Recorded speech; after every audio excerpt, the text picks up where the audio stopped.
Hello दोस्तों, GS now के नए वीडियो में आपका फिर से स्वागत है। दोस्तों आज हम लोग क्विज नाउ सेक्शन के तहत इंडियन पॉलिटी को देखेंगे। इससे पहले हम लोगों ने एक वीडियो देखा हुआ है क्विज नाउ सीरीज़ में, पार्ट 1 था जिसमें इंडियन ज्योग्राफी को हमने कवर किया था। दोस्तों ये बात ध्यान देने के लिए है कि हम लोग अब तक 6 टॉपिक्स पे वीडियो बना चुके हैं, जिसमें है संविधान सभा निर्माण और समितियों के बारे में, अनुसूचियाँ, प्रस्तावना, संविधान के स्रोत, संघ एवं राज्य क्षेत्र और मूल अधिकार। इन टॉपिक्स पर अब हम लोग एक बार क्विज कर लेंगे, जिससे पता चलेगा कि क्या क्या चीज़ें हम लोगों ने पढ़े हैं उसको किस ढंग पे अप्लाई कर सकते हैं और क्या क्या चीज़ें होनी चाहिए। तो इसी आधार पे हम लोग जो टॉपिक हम लोग पढ़ चुके हैं पहले उसका क्विज करेंगे। और ये क्वेश्चन ऐसे होंगे जो हाईली इंपॉर्टेंट होंगे। ऐसे क्वेश्चन को चुना गया इसमें जिसको आप नज़रअंदाज करना आपके लिए नुकसानदायक हो सकता है। बहुत ही इंपॉर्टेंट क्वेश्चन, कई एग्ज़ामों में रिपीट करते रहते हैं क्वेश्चन ये। तो इन सारे क्वेश्चनों को हम लोग देखेंगे। तो दोस्तों चलिए अब सीधे सीधे शुरू करते हैं। भारत के लिए संविधान की रचना हेतु संविधान सभा का विचार निम्नलिखित में से सर्वप्रथम किसने प्रस्तुत किया था? तो सबसे पहले स्वराज पार्टी ने ये प्रस्ताव लाया था, सबसे पहले प्रस्तुत किया था, और एमएन रॉय थे जिन्होंने सर्वप्रथम संविधान सभा निर्माण का विचार रखा था। तो देखिए दूसरा प्रश्न इसी पे है। स्वतंत्रता के पूर्व के दिनों में प्रारंभ में किसने संविधान निर्मात्री सभा का विचार प्रस्तुत किया? तो एमएन रॉय ने प्रस्तुत किया था। दोस्तों ये जो आप वीडियो देख रहे हैं इसका पीडीएफ आपको हमारे टेलीग्राम ग्रुप जीएस नाउ 101 यानी 101 टेलीग्राम ग्रुप बना हुआ है जीएस नाउ का। इसका लिंक आपको डिस्क्रिप्शन में मिल जाए, उसकी पीडीएफ आपको उसी चैनल पे मिल जाएगी। और इसका सॉल्व पेपर जो ये मैं लिख रहा हूँ वो, और उसके अलावा अनमार्क क्वेश्चन जिसको आप टेस्ट के तौर पे भी आप खुद भी रिवीजन कर सकते हैं, दोनों शेयर कर दिए जाएंगे टेलीग्राम ग्रुप में। तो अगर आप उस ग्रुप से नहीं जुड़े हैं तो ज़रूर उसमें जुड़ जाएं। और हमारी जो अगर नए व्यूअर आप हैं तो आपके लिए बता दूं, ये फ्री बैच चल रहा है जिसमें सब कुछ फ्री, आपको सारे वीडियो पीडीएफ फ्री दिए जाएंगे जो आवश्यक होंगे, और पीडीएफ टेस्ट सीरीज भी इसमें इंक्लूडेड होगा। ये सारी चीज़ों को हम लोग अपने विजेता बैच के तौर पे चला रहे हैं। इसमें अगर आप नहीं अब तक जुड़े हैं तो ज़रूर जुड़ जाएं। अगला क्वेश्चन हम लोग देखते हैं। वेवेल योजना के अनुसार कार्यकारी परिषद में हिंदू और मुस्लिम सदस्यों की संख्या समान होनी थी। बिल्कुल सही है। वेवेल योजना में आया था कि 50% मुस्लिम होंगे और 50% हिंदू होंगे, दोनों को समान रखा गया था परिसर में, कार्यकारी परिसर में। वेवेल का विचार था कि ऐसी व्यवस्था से भारत का बंटवारा बच जाता। नहीं, इसके लिए ये पॉलिटिकल राजनीतिक गतिरोध था।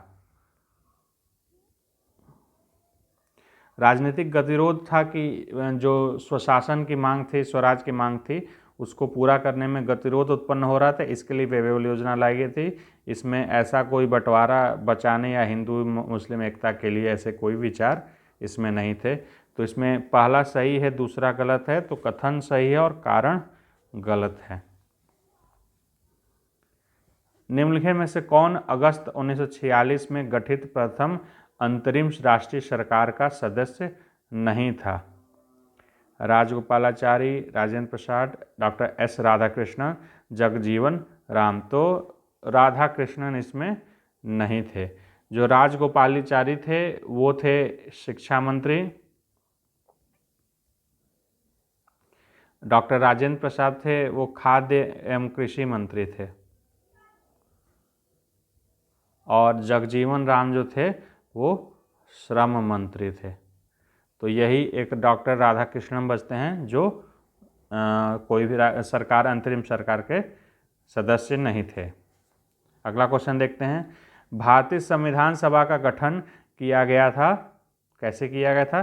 तो ये संविधान सभा कैबिनेट मिशन योजना थी 1946, उसके अंतर्गत लाया गया था। इन व्यक्तियों में से कौन कैबिनेट मिशन का सदस्य नहीं था? कैबिनेट मिशन के सदस्य में विलियम वुड नहीं थे, ये ऑप्शन सही होगा। और ये लोग सदस्य थे। पैथिक, लॉरेंस, क्रिप्स और अलेक्जेंडर कैबिनेट मिशन के सदस्य थे। ये क्वेश्चन कई बार पूछता है, बार बार पूछता है, इसको ध्यान रखिएगा। भारतीय संविधान का प्रथम प्रारूप तैयार किया था BN राव ने। BN राव सांविधिक सलाहकार भी थे, संवैधानिक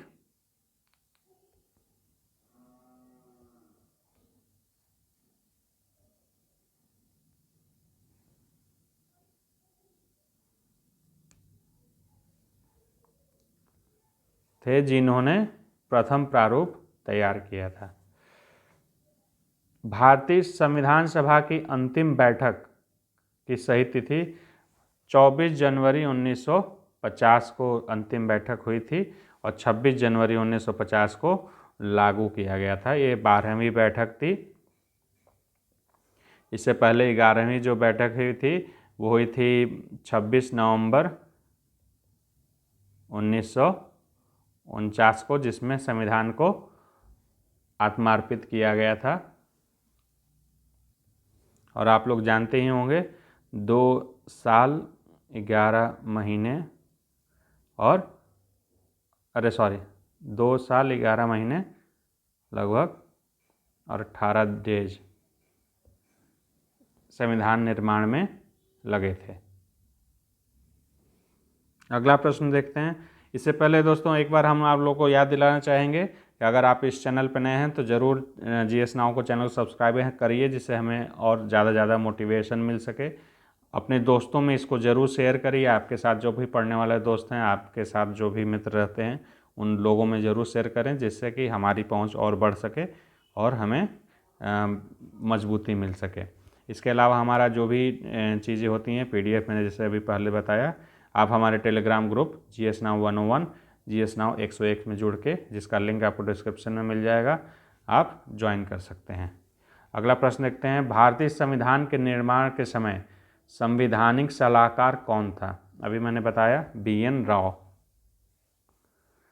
संविधान सभा के में उद्देश्य प्रस्ताव निम्न में से किसके द्वारा प्रस्तुत गया था? पंडित जवाहरलाल नेहरू। मैंने इससे पहले जो भी वीडियोस बनाए हैं, इसमें सारे ये जो क्वेश्चन कर रहा हूँ मैं, उसका सब कुछ नोट्स में जो मैंने शेयर किया था वीडियो में, आप देख सकते हैं। सब कुछ इसमें आपको आंसर आपको मिल जाएगा सभी प्रश्नों का। इसीलिए मैं कहता हूँ पढ़ने के बाद प्रीवियस ईयर क्वेश्चन करना बहुत ज़रूरी है, क्योंकि यही मापदंड होते हैं आपके तैयारी के। आप किस दिशा में या किस जगह से प्रश्न पूछे जाते हैं आपको पता चलते हैं। तो अगर आपने उन वीडियोज़ को नहीं देखा है तो उसका पूरे प्लेलिस्ट का ही मैं लिस्ट डिस्क्रिप्शन में डाल दूंगा और आई बटन यहाँ पे डाल दूंगा, उसमें आप देख लीजिएगा।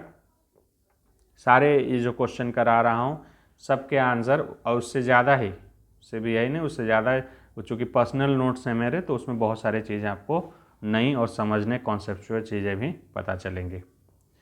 भारतीय संविधान सभा की स्थापना की गई थी 9 दिसंबर 1946 को। वन लाइनर सिंपल क्वेश्चन है, सब में बहुत ज़्यादा कुछ है नहीं बताने को। मैं आगे जो भी डिस्क्राइब करना होगा उसमें डिटेल बताऊंगा।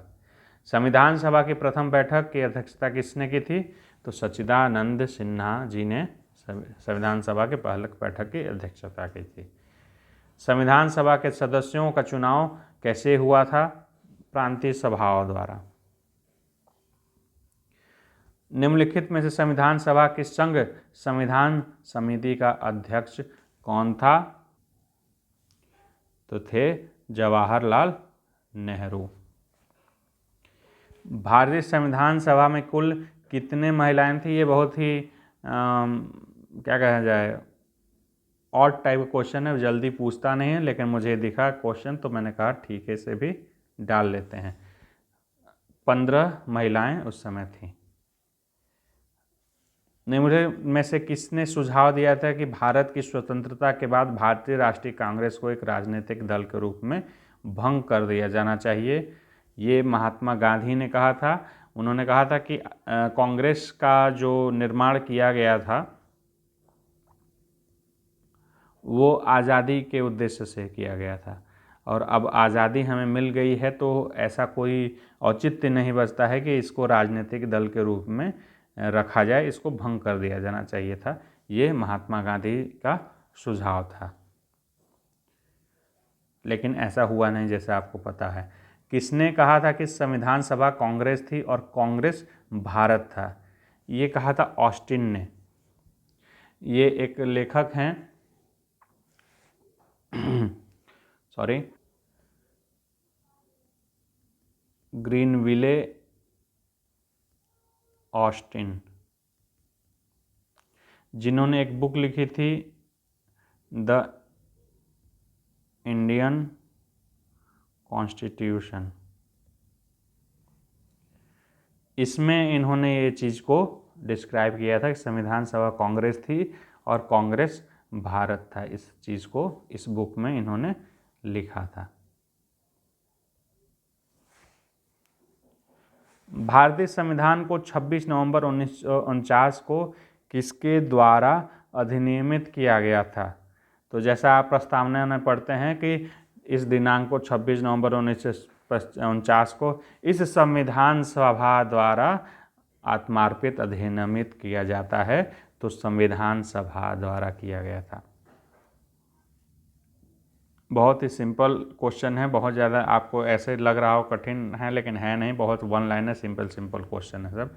लेकिन आपको सिंपल चीज़ें हैं, बार बार भूलते हैं, इन सबको कंफ्यूज नहीं कर। ये ऐसा नहीं कि आपको नहीं पता होगा, बस आप कंफ्यूज कर जाते हैं, आपको पता नहीं, मौके पे याद नहीं रहता है। तो इसके लिए रिवीजन में, जैसा मैं हमेशा कहता हूँ, रिवीजन इज़ द की। तो रिवीजन ही करना इसका सबसे अच्छा उपाय है। और इसी ध्येय से ये क्विज नाउ सेक्शन भी शुरू किया गया है, जिससे आप जैसे जो वीडियो और ऑडियो के माध्यम से हमेशा याद रहता है चीज़ें, तो इसलिए क्विज नाउ सेक्शन को लाया गया, जिससे आपको जो सिंपल और बहुत महत्वपूर्ण प्रश्न हैं जो बार बार आते हैं और उसको छोड़ना बहुत ही आपके लिए दुष्कर हो सकता है, क्योंकि कठिन प्रश्न तो सब छोड़ रहे हैं। समस्या तब आ जाती है जब आप आसान प्रश्नों को गलत करके आते हैं। आपने जहाँ आसान प्रश्नों को गलत किया, आप रेस से बाहर हो जाते हैं। तो आसान प्रश्नों को कभी भी नहीं छोड़ना है, उसको सही करके आना। और यही मैंने एक वीडियो बनाया था जिसमें जो बताया था स्ट्रेटजी क्या होनी चाहिए। तो आप आसान 1.33 प्रश्न नंबर को हमेशा अचीव करने की कोशिश करिए। कठिन वाले 1.33 के चक्कर में ना पड़िए, क्योंकि आसान वाले और मीडियम वाले ज़्यादा होंगे, कठिन मुश्किल से 20% क्वेश्चन होते हैं। बहुत ज़्यादा बता रहा हूँ, 20% से ऊपर क्वेश्चन नहीं होते हैं। तो इन 20% के चक्कर में 80% हम लोग लॉस कर देते हैं। तो आसान के पीछे पढ़िए, आपको सब कुछ ईजिली मिल जाएगा। और इन प्रश्नों को आप गलत नहीं करते हैं तो आपका प्री निकालने से कोई नहीं रोकेगा। ठीक है। भारत के संविधान में उद्देशिका, मैंने ये प्रश्न शायद छोड़ दिया। भारत का संविधान पूर्ण रूप से तैयार हुआ था 26 नवंबर 1949 को। कई लोग 26 जनवरी 1949 में कंफ्यूज होंगे। इस दिन पूरी तरह से लागू हुआ था। आपका संविधान तो 26 नवंबर 1949 को ही बन गया था, जब इसको आत्मार्पित कर लिया गया संविधान सभा द्वारा। तो पूरी तरह से लागू नहीं, कुछ पार्ट को लागू किया गया था, और पूरी तरह संविधान को 26 जनवरी 1950 को लागू किया गया। तो तैयार पूछा हुआ है कि पूर्ण रूप से तैयार कब हुआ था, तो 26 नवंबर 1949 को पूर्ण रूप से तैयार हुआ था। तो इसका आंसर ये होगा। इसको मिटा देता हूँ, कन्फ्यूजन ना हो। भारत के संविधान में उद्देशिका का विचार कहाँ से लिया गया है? प्रियम्बल आप जानते ही हैं। सबसे पहला लिखित संविधान कौन सा है विश्व का? यूएसए है। यूएसए ने ही अपना प्रियम्बल लाया सबसे पहले, और वहीं से भारत में भी यह लाया गया। उद्देशिका या प्रियम्बल का विचार यूएसए से लिया गया है। संविधान निर्मात्री परिषद की झंडा समिति के अध्यक्ष कौन थे? तो ये डॉक्टर राजेंद्र प्रसाद थे। इन संविधान सभा समितियों और अध्यक्षों को मिलान करना है। तो मूल अधिकार किसके पास था? कौन अध्यक्ष थे? तो सरदार पटेल थे। कार्य संचालन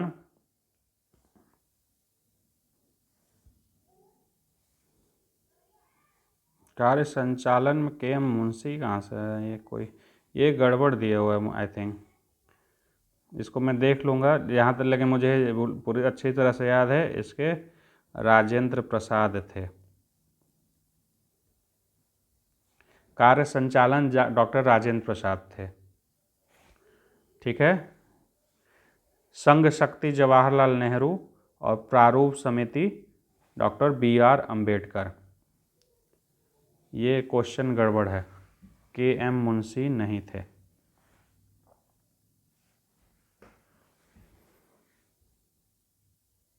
ये राजस्थान का क्वेश्चन है, गड़बड़ है कुछ।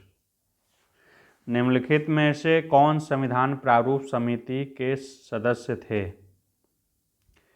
तो इसको देखिए, N गोपालास्वामी संविधान प्रारूप समिति के सदस्य थे और अद्दाली कृष्णा स्वामी अय्यर 1 और 3। टोटल 6 सदस्य थे और उसमें अम्बेडकर जी अध्यक्ष थे। तो इन दो अध्यक्ष और सदस्य को मिला के 7 हो गए, लेकिन सदस्य के रूप में 6 थे। उन 6 में से 2 ये थे, और जो 6 सदस्य हैं टोटल, उनका नाम आपको लिए होमवर्क ये रहेगा, आप कमेंट में आप उन 6 लोग जो हैं उनका नाम शेयर करिए, बताइए कौन कौन थे। अगर आप लोगों का नाम ये शेयर किया तो आपको हमेशा याद रहेंगे। हमको जहाँ तक, अगर नहीं याद आपने शेयर किया या खोजने की ज़रूरत नहीं समझी तो आपको एग्ज़ाम हॉल में मैं याद आऊँगा फिर। डॉक्टर BR अम्बेडकर की अध्यक्षता में संविधान सभा के प्रारूप समिति कितने अन्य सदस्य थे? 6, जैसे मैंने अभी बताया 6 थे और एक खुद अध्यक्ष। संविधान सभा की प्रांतीय संविधान समिति का अध्यक्ष कौन था? तो प्रांतीय संविधान सभा समिति के अध्यक्ष थे सरदार पटेल। राज्यसभा के गठन में प्रतिभा, अनुभव एवं सेवा में प्रतिनिधित्व देने में भारतीय संविधान निर्माता निम्नलिखित उदाहरण से प्रभावित हुए थे। तो आयरलैंड के संविधान से प्रभावित हुए थे। आप जैसे जानते हैं कि राज्यसभा में 12 सदस्यों को मनोनीत किया जाता है। इसका ये मनोनयन का विचार जो लिया गया था, जो अनुभव और अपने जो उसके आधार पर, सेवा के आधार पर लेते हैं, 12 लोगों सदस्यों को मनोनीत किया जाता है, वो आयरलैंड के संविधान या आयरिश रिपब्लिक से लिया गया था, प्रभावित होकर निर्णय उसको सम्मिलित करने का। भारतीय संविधान में राज्य के नीति निर्देशक तत्वों की संकल्पना किस देश के संविधान से ली गई थी? ये भी आयरलैंड से ली गई थी। जानबूझ के साथ में रखा हुआ है कि आपको याद रहे। भारतीय आयरलैंड से आप देख लीजिए क्या क्या है। आयरलैंड से मनोनयन राज्यसभा में 12 सदस्यों का, और राज्य के नीति निर्देशक तत्व यानी DPSP। भारतीय संविधान में राज्यों की संघ की संकल्पना को प्राप्त किया गया था कहाँ से? तो ब्रिटिश नॉर्थ अमेरिकन एक्ट यानी कि कनाडा को पहले नॉर्थ ब्रिटिश अमेरिका कहा जाता था, तो उसी को ये दिया हुआ है, ब्रिटिश नॉर्थ अमेरिकन एक्ट से लिया गया था। कनाडा से राज्यों का संघ, यूनियन ऑफ द स्टेट, ये यूनियन है ना कि मतलब यूनियन शब्द का यूज किया। फेडरल सिस्टम तो है, यूनियन शब्द का यूज किया गया था संघ के लिए, क्योंकि हमारा संघ जो है वो कनाडा के संघ की तरह है, न कि अमेरिका के USA के संघ की तरह। तो कनाडा से इससे प्रभावित होकर लिया गया था, जिसमें केंद्र जो है वो ज़्यादा सशक्त है। केंद्र ज़्यादा सशक्त है, ये कनाडा के संविधान से लिया गया है। भारत की संघात्मक व्यवस्था, देखिए अगला क्वेश्चन सिर्फ इसी से रिलेटेड है। भारत की संघात्मक व्यवस्था निम्नलिखित में किस देश से संबंधित है? तो कनाडा से संबंधित है। जबकि जो प्योर फेडरल सिस्टम जो कहा जाता है, प्योर फेडरल, वो कहा जाता है USA के सिस्टम को। ठीक है। भारत में समवर्ती सूची की संकल्पना, ये सारा चीज़ जो संघ और उसका डिटेल मैंने अलग से वीडियो बनाया है। जैसे मैंने बताया प्लेलिस्ट आप देखिए, उसमें बहुत सारे वीडियोज़ हैं, बहुत सारे कॉन्सेप्ट को उसमें मैंने बताया हुआ है, जिससे आपको कोई कन्फ्यूजन होगा वो पूरी तरह से दूर हो जाने वाला है। उस वीडियोज़ को ज़रूर देखिएगा। भारत में समवर्ती सूची की संकल्पना उद्धृत की गई है, तो ऑस्ट्रेलिया से लिया गया था। तो आज का वीडियो दोस्तों यहीं पे समाप्त होता है। अगला वीडियो जल्द ही इसी को कंटिन्यू करते हुए, अभी पूरे सेक्शन के सारे क्वेश्चनों को कवर नहीं किया जा चुका है, कर पाए हैं इसमें, तो अगला वीडियो अभी आएगा, नेक्स्ट डे ही आएगा, तो उसमें इन सारी चीज़ों को कवर किया जाएगा और जो अब तक पढ़ाया जा चुका है मूल अधिकार छोड़ के वो सारे प्रश्नों को उसमें कवर हो जाएंगे। मूल अधिकार का एक क्विज नाउ अलग सेक्शन होगा जिसमें सिर्फ मूल अधिकार को डिटेल में कराया जाएगा। तो अब तक आपने देखा तो ज़रूर चैनल को सब्सक्राइब कीजिए, पसंद आया तो अपने दोस्तों के बीच में ज़रूर शेयर करिए। Thank you for watching GS now, take care.